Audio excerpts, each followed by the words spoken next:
La parole est à Madame Mathilde Panot pour la France insoumise.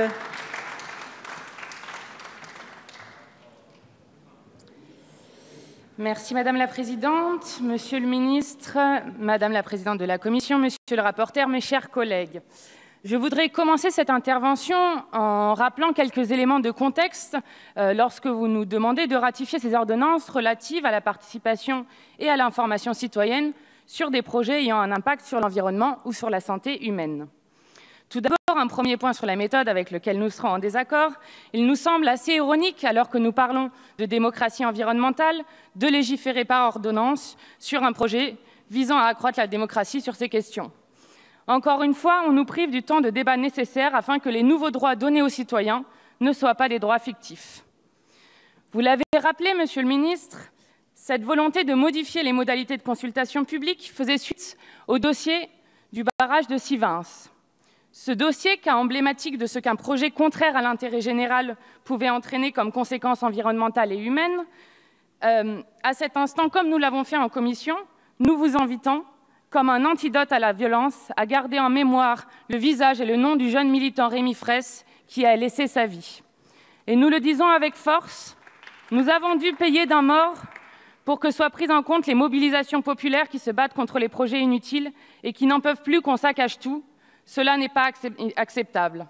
Alors, soyons à la hauteur de l'urgence écologique. Où est la protection des lanceurs d'alerte dans ce texte qui doit permettre l'information des citoyens? Quelles sont les garanties d'une information et d'une participation du public réel et non d'un enfumage médiatique? Je vais briser un peu ce consensus et cette unanimité, mais dans la version actuelle du texte, le groupe de la France insoumise ne votera pas cette ratification, et ce pour plusieurs raisons. La première, et nous avons été plusieurs à le soulever en commission, c'est le seuil trop élevé, et notamment celui de 500 000 citoyens et citoyennes qui permet par pétition de saisir des projets qui rend, à cause de ce seuil trop élevé, l'effectivité de ce droit citoyen plus qu'hypothétique. À quoi servirait de créer des droits dont nous ne pourrions pas nous servir? D'ailleurs, concernant les seuils, la Commission nationale du débat public elle-même avait préconisé de baisser ces seuils à 100 millions pour le coût des projets autorisés à saisine de la Commission, en soulignant la nécessité notamment d'empêcher les maîtres d'ouvrage de ne pas remplir leurs obligations en sous-estimant l'impact, l'ampleur ou le coût de leurs projets, ou en les saucissonnant afin d'échapper au devoir de mettre en place un débat public. À cet instant, je ne peux pas passer sous silence la discussion qui a eu lieu à la Commission du développement durable, et alors qu'un relatif consensus s'établissait autour de ces seuils trop élevés, le secrétaire d'État, M. Lecornu, pointait le risque d'un trop fort afflux de projets étudiés devant la Commission nationale du débat public et l'impossibilité matérielle d'y faire face au regard des moyens dont cette structure dispose. Pour vous l'expliquer de façon plus claire et peut-être plus directe, le gouvernement veut bien que les citoyens s'occupent d'environnement, mais sans y allouer un sou de plus. Vous comprenez que cette logique, nous la contestons. Il faut des moyens, faute de quoi ce dispositif deviendra une conviction factice. La deuxième raison pour laquelle nous nous opposons à ce texte en l'état, c'est que les grands projets inutiles déjà en cours, tels que le site d'enfouissement des déchets nucléaires à Bure, le projet de Notre-Dame-des-Landes, la ligne à grande vitesse Lyon-Turin, qui ont pourtant des impacts écologiques, sociaux et environnementaux extrêmement importants, ne sont pas inclus dans ces textes.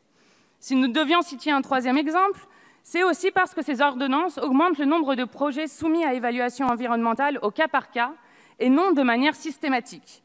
L'urgence écologique impose des mesures sérieuses et non des principes de pas vu, pas pris qui visent à diminuer le niveau de contrôle des chantiers. Et je voulais vous donner l'exemple d'un dossier d'information de la Commission nationale du débat public de juin 2016 sur le projet d'aéroport de Notre-Dame-des-Landes qui montre bien les insuffisances dont je viens de parler. Ce dossier présente 16 pages mettant face à face les arguments des partisans et des opposants de Notre-Dame-des-Landes, synthétisés en 6 points pour et 6 points contre, mais aucune étude indépendante, ce que la Commission regrettait d'ailleurs dans le rapport. La Commission déclarait ne pas avoir eu accès aux annexes du contrat de concession du nouvel aéroport, vous imaginez l'information, et avait aussi déclaré avoir égaré un document de la DREAL allant dans le sens des opposants de l'aéroport. On peut aussi noter que dans ce rapport d'information, il n'y avait pas d'information sur le soupçon de conflit d'intérêts qu'avait le préfet de Loire-Atlantique de l'époque qui avait autorisé le projet et qui est finalement parti travailler à Vinci, principal intéressé dans le projet de construction. À l'heure où le climat change 170 fois plus vite à cause de l'activité humaine, ces ordonnances sont, selon nous, pas à la hauteur de nos enjeux. Merci.